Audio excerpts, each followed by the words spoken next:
వారాల పాటు, నెలల పాటు, సంవత్సరాల పాటు ఈ విధంగా నేర్చుకోరేమో కదా అన్నాను. నేర్చుకుంటారు, చెప్పాను కదా. వాళ్ళకు అలసట అనేది ఉండదు. ఎన్ని రోజులైనా కూడా వాళ్ళు తృప్తిగా సాధన అంతా పూర్తయ్యేంత వరకు వాళ్ళు చక్కగా నేర్చుకుంటారు అని చెప్పారంట. భౌతిక స్థాయిలో మీ ప్రతిస్పందన విశ్లేషించుకున్నట్లయితే మీకు ఇష్టమైన పని చేసేటప్పుడు కాలం తెలియకుండా గడిచిపోతుంది. మామూలుగా అయితే అలసట కలిగి పని ఆపేస్తూ ఉంటారు. మీకు ఇష్టమైన పని అయినా సరే, కానీ ఇక్కడ అది వర్తించదు. ఇక్కడ ఎవరికి అలసట కలగదు. మనం అనుకుంటాం కాలం ఇక్కడ ఉండదు, భోజనానికి ఇంటికి వెళ్లాల్సిన అవసరం లేదు, మీకోసం ఇంటి దగ్గర ఎదురు చూస్తూ ఏ భార్య ఉండదు, ఇంటి దగ్గర నిర్వహించాల్సిన బాధ్యతలు ఏవి ఉండవు. అలసట అటువంటి పరిమితులు ఈ హాస్టల్ స్థాయిలో ఉండవు. కనుక ఆ వ్యక్తి తాను కోరుకున్నట్లు పనిచేయటమో విశ్రాంతి తీసుకోవటమో చేస్తూనే ఉండవచ్చు. దానికి ఇంత టైం అంటూ కేటాయించుకోవాల్సిన అవసరమే లేదు అన్నాడు నా మిత్రుడు. అలా చెప్పి తనకేదో పనుందని కాసేపు అలా వెళ్ళొస్తానని చాలా మర్యాదగా చెప్పాడు. నీకు ఎక్కడికి వెళ్ళాలని ఉంటే అక్కడికి వెళ్ళు, నిన్ను ఎవ్వరూ ఆపరు, నీ ఇష్టం, వచ్చిన గదులన్నీ తిరుగు, ఎక్కడ నీకు నిరాదరణ ఎదురవ్వదని నేను హామీ ఇస్తున్నాను. ఇటువంటి బిల్డింగులే ఇక్కడ ఇంకా ఉన్నాయి. ఇటువంటి చోట్లనే ఏం జరుగుతుందో నువ్వు ఇంకా తెలుసుకోవటం మంచిదే. నా పని అయిపోగానే వచ్చేస్తాను. ఒంటరిగా ఉంటే నీకు బోరు కొడుతుందని అనుకుంటాను అని చెప్పేసి వెళ్ళిపోయాడంట. ఇక్కడ అలాంటి బిల్డింగులు చాలా ఉన్నాయి. అంటే ఒక్కొక్క కళాకారుడు ఒక్కొక్క బిల్డింగ్ నిర్మించుకుంటాడు. ఆ బిల్డింగ్ లో వాళ్ళకు నచ్చినట్టు లోపల వాళ్ళు క్రియేట్ చేసుకుంటారు అంతా కూడా. అలాంటి బిల్డింగులు ఉన్నాయి. నీ ఇష్టం వచ్చినట్టు నువ్వు తిరిగి చూడొచ్చు, నాకు కొద్దిగా పని ఉందని చెప్పేసి భారతీయ నేస్తం వెళ్ళిపోయాడంట. ఇందాక బయట నుంచి వచ్చేటప్పుడు ఇది 3 అంతస్తుల మేడ అని గమనించాను. కనీసం 3 అంతస్తులు ఉంటాయి కనుక నా మిత్రుడు చెప్పినట్లు కొంచెం తిరిగి చూడాలని నిర్ణయించుకున్నాను.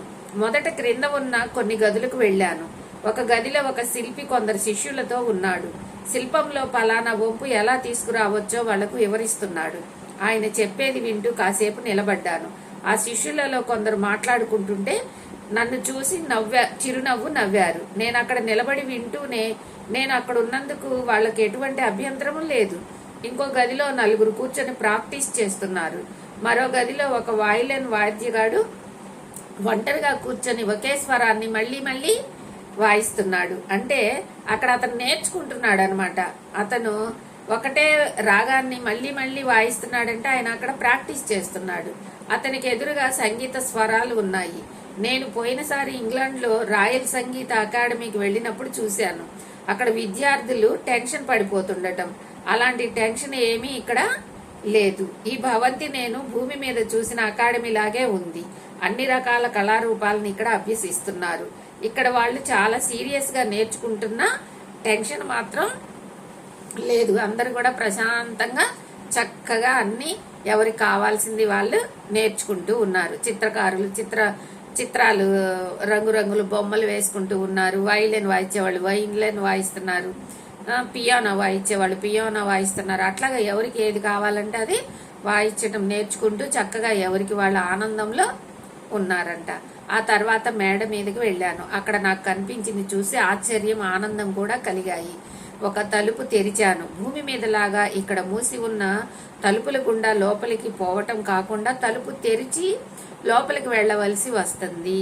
చూడండి, మనం ఇక్కడ భూలోకంలో ఉంటే హాస్టల్ గా బయటకు వచ్చినప్పుడు ఏం చేస్తాం, మనం తలుపుల గుండా గోడల గుండా మనం వెళ్ళిపోతుంటాం. కానీ అక్కడ అలా కాదు, తలుపు తీసుకొని లోపలికి వెళ్ళాలంట.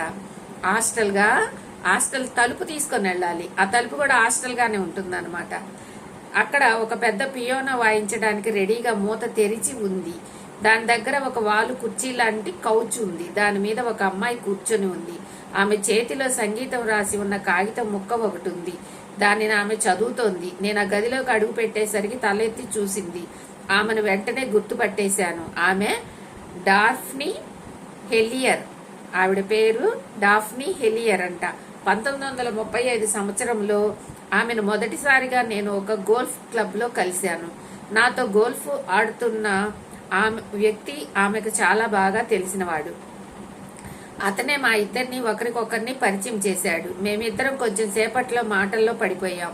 నేను సెలవు పెట్టి వెళ్ళినప్పుడల్లా ఆమెను కలుస్తూ ఉండేవాడిని. మేమిద్దరం బాగా సన్నిహితులమయ్యాం. ఒకరి గురించి మరొకరికి బాగా తెలిసింది. ఆమెను ప్రేమిస్తున్నానేమో అని ఊహించుకున్నాను. అందుకే నన్ను పెళ్లి చేసుకుంటావా అని అడగాలని చాలా సార్లు అనుకున్నాను, కానీ అడగలేకపోయాను. అందుకు ఒక కారణం ఏమిటంటే పెళ్లి చేసుకొని పోషించేంత డబ్బు నా దగ్గర లేదేమో అన్న ఫీలింగ్ నాది. అంతేకాదు, భార్యను పోషించే బాధ్యత తీసుకోబోయే ముందు నా వృత్తిలో నేను అత్యున్నత స్థాయికి వెళ్లాలన్న కోరిక నాలో ఉంది. సిలోను అంటే శ్రీలంకకు వచ్చేశాను తిరిగి.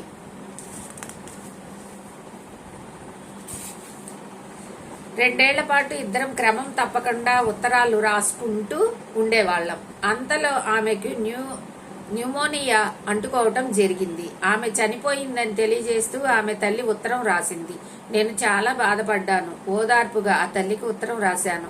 ఆ తర్వాత ఇప్పుడు ఇక్కడ డాఫ్నీని చూస్తున్నాను నా కళ్ళెదుట. చూడండి ఎంత అద్భుతమో. అతని ప్రియురాలన్నమాట ఆవిడ. వాళ్ళిద్దరూ ఒకప్పుడు ప్రేమించుకున్నారు. ఆమెకు న్యూమోనియా అనే జ్వరం రావటంతో ఆమె చనిపోవటం జరిగింది. అప్పుడు ఇక ఆమెని మర్చిపోయాడు. కొన్నాళ్ళు ఆమె కోసం బాధపడి ఉంటాడు, మర్చిపోయాడు. కానీ ఇప్పుడు హాస్టల్ ప్రయాణంలో ఆమె చక్కగా పియోనా వాయిస్తూ కనిపించిందంట. సజీవంగా ఉన్నట్టు నా కళ్ళెదుట సజీవంగా ఉన్నట్టు నాకు కనిపించింది. బ్రతికున్నప్పుడు ఎలా ఉందో ఇప్పుడు కూడా అలానే ఉంది, కానీ అప్పటికన్నా ఇప్పుడు మరింత అందంగా ఉంది. ఆమె ముఖం ఆనందంతోనూ తృప్తితోనూ మెరిసిపోతోంది.